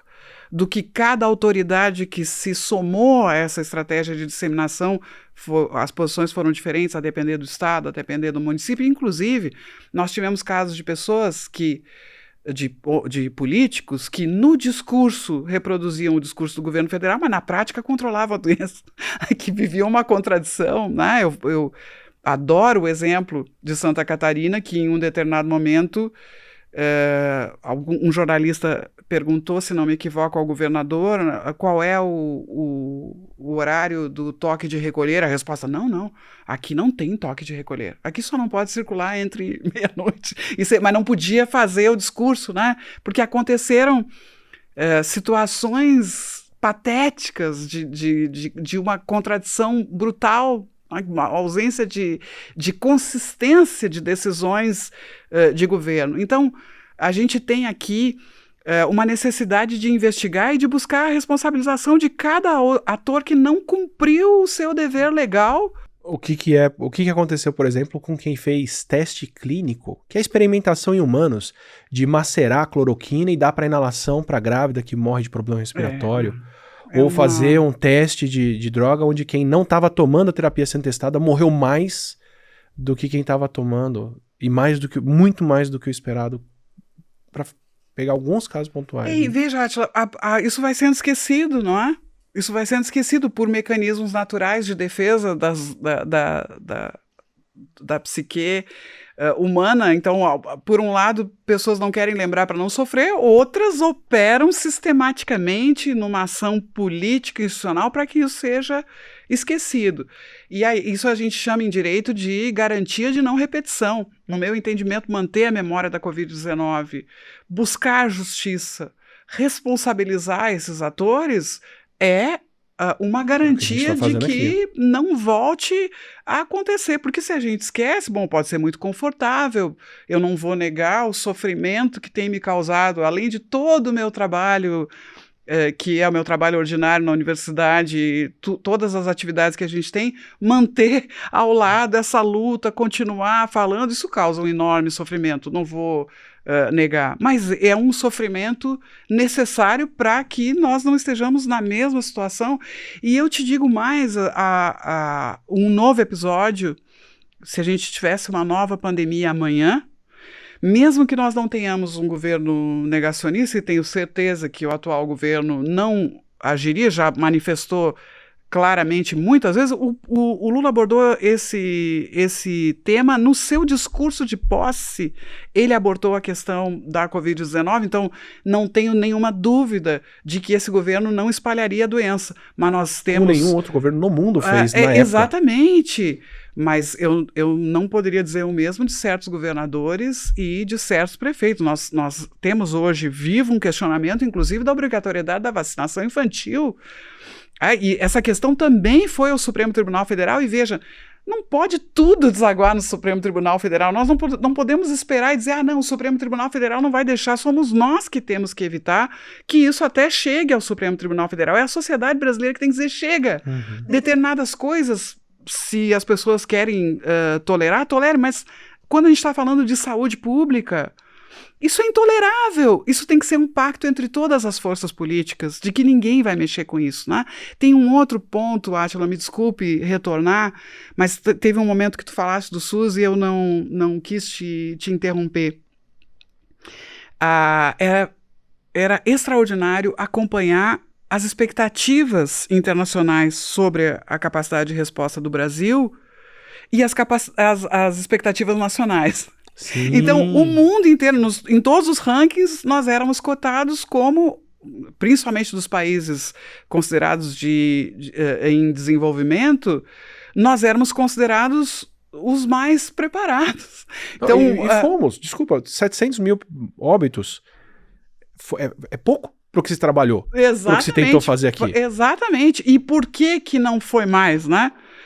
Entre outras, além da vacinação, que é muito importante, porque existia o Sistema Único de Saúde, porque existia uma rede ampla com pessoas experientes, experiência federativa, inclusive experiência de governança, capaz de replicar muito rapidamente protocolos, o que não quer dizer que em alguns setores do SUS não tenha entrado o tratamento precoce, mas de uma forma geral a existência do SUS nos protegeu e eu acho que de uma certa forma a população tomou mais consciência sobre o que era o SUS, que o SUS atacado diariamente, como ineficiente, como um fator de corrupção, sempre que não essa daria visão. conta da vacina. Ah, com certeza, e a ideia absolutamente falsa, eu acho que o brasileiro está muito mais consciente disso hoje, é que existe um grau de insatisfação com o SUS tão grande quanto a insatisfação com os planos de saúde, com a saúde suplementar, então essa consciência existe também, mas esses ímpetos privatistas, tudo isso se somava a uma visão negativa do SUS e a gente entendeu muito rápido que sem o acesso universal à saúde é muito mais difícil combater uma pandemia ou qualquer tipo de emergência. Se eu tenho que pagar o teste, se eu tenho que pagar a vacina, é muito difícil que eu efetivamente consiga conter uma doença. Vou aproveitar a deixa para trazer o que eu acho que é um legado bom do que aconteceu lá e do que eu acho que a gente pode levar de boas lições da pandemia.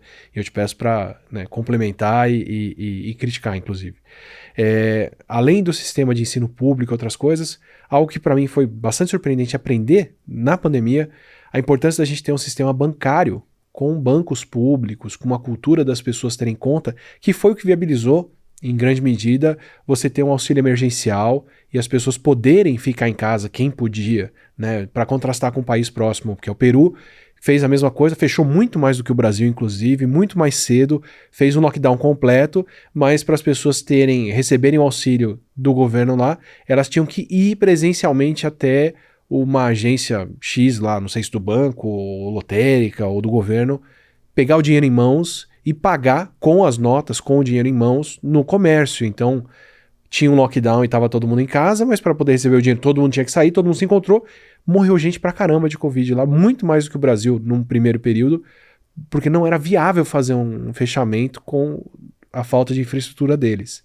Aí depois vem farmacêuticas priorizando o Brasil para vender e distribuir as vacinas, querendo usar o Brasil como exemplo mundial, porque sabia que pelo sistema público e pelo SUS e pelo sistema de vacinação que a gente tem, a gente daria conta de desaguar rápido vacinas, como as vacinas de RNA, que precisavam de um estoque curto, com congelador e com tudo, e que eles poderiam, usando o Brasil, falar para todo mundo, se tivessem comprado aquelas vacinas, se vocês comprarem ela para reforço, vocês vão conseguir conter o vírus como o Brasil está contendo. Então, estavam apostando e com muito dinheiro na linha para isso, e com muita coisa em jogo, que o Brasil daria conta de fazer uma vacinação dessa. Então tem que ter um precedente de décadas de boas interações de vacinação para alguém, né, se virar para um país desse tamanho e tentar fazer isso. E estavam desde agosto de 2020 tentando um contato com o Brasil para distribuir vacina dessa forma.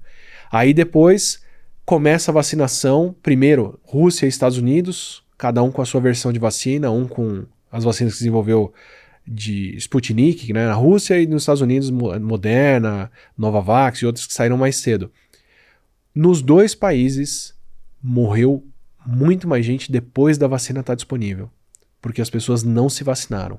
Por precedentes históricos na União Soviética e outras coisas na Rússia, e uma desconfiança com o governo lá, segundo o que eu li na época, mas morreu mais de 1 milhão de russos de Covid, se a gente for ver por óbitos em excesso, o que para a população deles é bem mais gente do que o Brasil, em proporção, não só numericamente.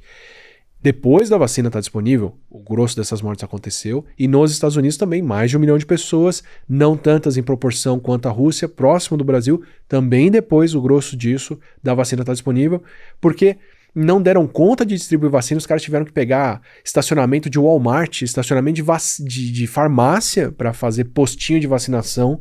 As pessoas não sabiam o que é tomar uma vacina de graça e ir num lugar receber um negócio que o governo nunca fez bem para eles. Quando fez, foi para fazer experimentação em populações vulneráveis, então quem estava mais vulnerável tinha mais motivo para desconfiar do governo dando coisa de graça. Então, assim, 2 países com recurso suficiente para chegar numa vacina antes, onde morreu muita gente porque não acreditou na vacina. Então, também é esse legado. E aqui o fato da gente ter a condição não só de distribuir vacina, mas de produzir localmente, como foi no Butantan e na Fiocruz, para, independente do que o governo federal estava fazendo, conseguir liberar a vacina antes em volume. Assim, foi uma soma muito grande para a gente perder o grosso dessas 700 mil vidas antes da vacina estar disponível e não depois. Se a gente seguisse uma distribuição como a russa ou a americana, a gente ia passar de 1,5 milhão tranquilo. De novo, não é o Átila falando, tem artigo científico mostrando isso. Então, esse legado a gente tem. E eu tô pensando esses dois particularmente porque no tarifaço do governo americano atual e nas críticas que o governo atual dos Estados Unidos tem feito ao Brasil, curiosamente, são essas duas coisas que estão em ataque. Estão sob ataque, que é, primeiro, o sistema financeiro brasileiro, falar que a gente tem práticas anticompetitivas aqui, e quando você estiver vendo isso, já tem um vídeo meu explicando por que o Pix aumentou a competição de empresas financeiras no Brasil, não o que estão alegando, e recentemente um pronunciamento de um secretário lá falando que o sistema de saúde brasileiro também estava com práticas condenáveis, que violam direitos, não sei o quê, atacando o SUS. E de lá e de cá, o ataque também à regulamentação de redes sociais e de big techs, que tiveram um papel muito grande na desinformação na pandemia e que agora teriam muito mais dados precedentes do governo americano e da interação dele com redes sociais que estão agora de porteira aberta para a desinformação circular. Então, pelo menos esse legado, para mim, legal a gente tem. É uma impressão, se consolida, se valida. Você já falou de vários aspectos importantes do SUS e tem outras coisas que ficaram de bom da pandemia que a gente pode contar com isso em problemas futuros? Eu concordo contigo que a Covid-19 é um episódio histórico que evidencia a importância do Instituto Butantan, da Fiocruz, da nossa capacidade de atuar em relação ao acesso aos produtos de saúde. Essa precisa ser uma prioridade dos governos, não somente do Brasil, mas de todos os governos que querem ter capacidade de resposta. A gente chama de produtos de saúde, é todo aquele insumo, teste, vacina, medicamento, o que for necessário para uma resposta a uma emergência.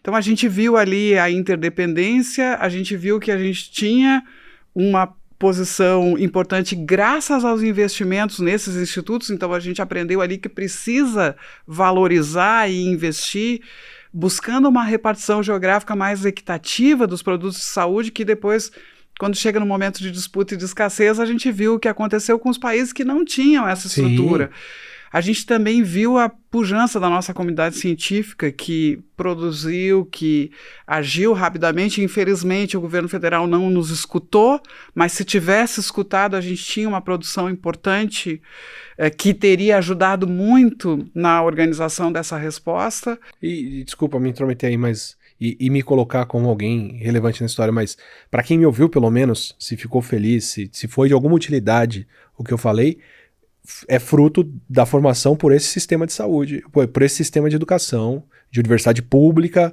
pós-graduação, pesquisa e tudo que eu fiz ali. Embora tivesse gente aí também desinformando, eu não teria a menor capacidade de fazer 1% do que eu fiz se não fosse por essa formação pública do nosso sistema aqui. E eu já ia chegar lá, Átila, as pessoas que resistiram, né? As formas de resistência. Acho que isso é um legado bastante positivo. Eu posso falar, obviamente, dos comunicadores, das pessoas que se mantiveram ali mesmo atacadas, ameaçadas, e que mostraram a sua dignidade, que seguiram tentando minimizar o dano daquilo que estava acontecendo e encorajando as medidas preventivas e tantas informações tão importantes. Mas eu queria lembrar as pessoas que decidiram não morrer nas periferias do Brasil, com um cuidado muito importante que a gente precisa ter quando fala nisso, que não é romantizar e muito menos dar a ideia de que as pessoas das periferias precisam ficar entregues à própria sorte e que elas vão saber se virar, elas já se viram, elas vão resolver seus próprios problemas, não é nada disso que eu estou dizendo. O brasileiro já nada no esgoto e não pega nada. Exato, como disse o ex-presidente, né? Então, não é nesse sentido que eu quero referir essas experiências, não no sentido de idealizar e dizer deu tudo certo. Não, essas pessoas sofreram muito, mas muitas comunidades brasileiras organizaram presidentes de rua, grupos de apoio, distribuição de máscara, distribuição de alimentos. Nós temos aí, inclusive, essa política importantíssima no plano da alimentação, que é a política, que se tornou uma política pública, que é das cozinhas solidárias. Se a gente olhar um projeto como é o Quebrada Alimentada, por exemplo, lá na Vila Medeiros, surgido durante a pandemia, que legal. se tornou, não continuou existindo, mais do que isso, se ampliou e hoje fornece não só um número importante de refeições, mas formação para as pessoas da comunidade. Então, há um legado positivo que não exime a responsabilidade do Estado, mas há um legado, e essas experiências precisam ser destacadas, conhecidas, a gente precisa aprender com elas e, inclusive, trazer para dentro do SUS, trazer para dentro dos governos as informações sobre o que deu certo, né, sem idealização. Como o Zé Gotinha é um legado do combate à polio e, né, como todo o sistema de saúde é um legado de outras epidemias e pandemias que tiveram boas iniciativas. Inclusive, né? Átila, na maior parte dessas comunidades que se organizaram e resistiram, claro que elas não conseguiram ter resultados homogêneos, elas resistem um tempo, depois faltam recursos, financiamentos, então nós não podemos estabelecer uma relação tão direta assim em relação aos resultados, eu digo o número de casos ou o número de óbitos. Em alguns momentos dá para estabelecer essa relação, mas o fato é que, além desses exemplos fantásticos de organização das comunidades, a gente viu figuras políticas, figuras acadêmicas que mantiveram a sua coragem mesmo atacadas. Isso eu acho que é muito importante a gente recordar também, quando a gente fala de intencionalidade. Nós não podemos esquecer todos os cientistas que foram perseguidos, demitidos dos seus cargos, atacados, caluniados. E a gente viu, inclusive das associações científicas brasileiras, claro, a gente gostaria que mais gente tivesse resistido, mas essa resistência foi extremamente importante. Agora ela precisa continuar e se multiplicar, porque os desafios que nós enfrentamos durante a Covid-19 não deixaram de existir porque aquela pandemia arrefeceu. A Covid não desapareceu, a doença continua, mas nós não estamos mais em pandemia, mas nós temos indicadores aí muito importantes do risco de que isso acontecesse novamente. Então, é como se a gente precisasse lembrar do que aconteceu para nós também lembrarmos do que nós fizemos para encontrar uma linguagem comum entre pensamentos diferentes, as estratégias de mobilização que nós utilizamos. Isso não poderia ter parado. A gente precisa continuar alerta e agindo nesse cenário, tanto em relação ao Brasil como o que acontece no exterior. A ciência está sendo atacada, e a gente entende bem por que ela está sendo atacada, porque ela implica uma ameaça a essas ideologias extremistas. Ela desmente, enfrenta, desacredita essa ideologia supremacista, conservadora. Então, assim que nós temos que nos comportar, como pessoas que estão sendo atacadas, nós precisamos nos defender, e com isso a gente está defendendo o próprio interesse público, né? Esse é um ponto que foi um legado positivo ali dessa união dos cientistas de diferentes forças, digamos assim, do campo democrático, mas parece que isso se erodiu muito rapidamente e a gente precisa lembrar que quando a gente esteve junto, a gente conseguiu muita coisa e estando separados agora fica bem difícil. Pois é, e é uma união que nos Estados Unidos está fazendo falta, com o governo cortando lá a verba de universidades e uma série de coisas. Já tem gente da área de ciências duras, exatas e biológicas falando, pô, mas talvez a universidade não precisasse ter esse departamento de artes ou de direito ou de outras coisas aqui que está provocando esses cortes, né? Eu já começo a ver nos Estados Unidos agora, dentro da universidade, o pessoal soltando um pouco a mão, falando, de repente, se não tivesse essa galera da humanidades aqui, a gente não precisava estar enfrentando esse problema todo do governo, né? Então,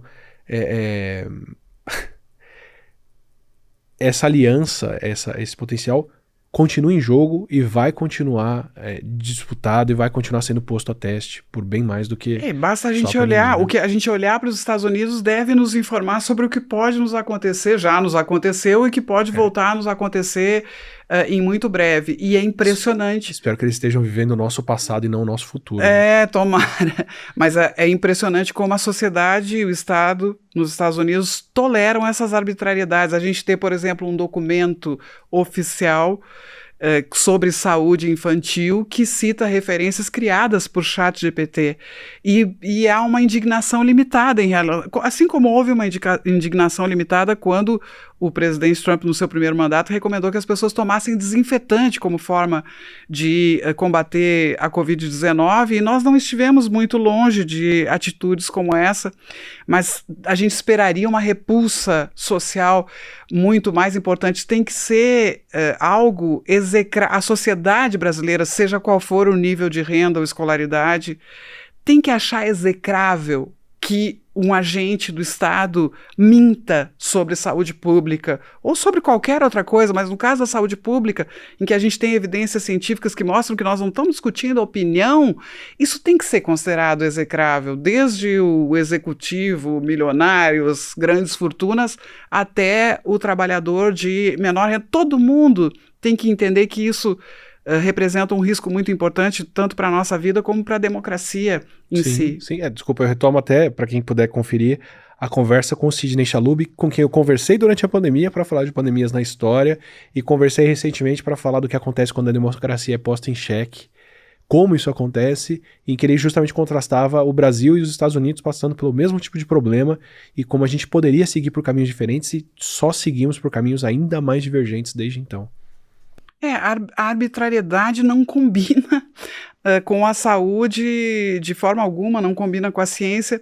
E a gente vê agora, nesse momento, uma força política que não conseguiu implementar uma ditadura aqui no nosso território, utilizando como instrumento uma autocracia que vem se implementando alhures, né? Então, não tendo esses instrumentos autocráticos aqui, está usando os de lá para tentar atentar contra a nossa soberania e contra o interesse público aqui. Então, essa relação entre democracia e ciência é uma relação muito importante, e o descrédito da ciência impede as pessoas de usufruírem da produção científica, né? Se a população não acredita em nós, bom, então ela não vai usar aquilo que a gente produz e ela limita a nossa relevância social. Então é disso que a gente está falando e, portanto, me causa espanto e revolta ver como hoje no Brasil e em tantos outros países se tolera os ataques à ciência, à universidade. Se diz, não, isso é uma questão eleitoral, uma questão política, é muito mais profundo. A gente acabou de ver a consequência disso.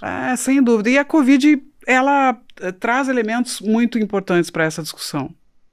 Obrigado, Deise. Obrigado. Eu que agradeço, Átila. É a sessão de terapia coletiva aqui, em que a gente está discutindo isso, mas obrigado por ajudar a manter a memória do que é isso e manter esse assunto em pauta, que, assim, esperando algumas ações para a gente poder minimizar as chances de ver isso de novo, porque vírus voltam, pandemias voltam. Como eu disse, eu vi a de 2009, quem vive há mais tempo viu outras, como de gripe na década de 60, a gente tinha o caso da gripe de 18, e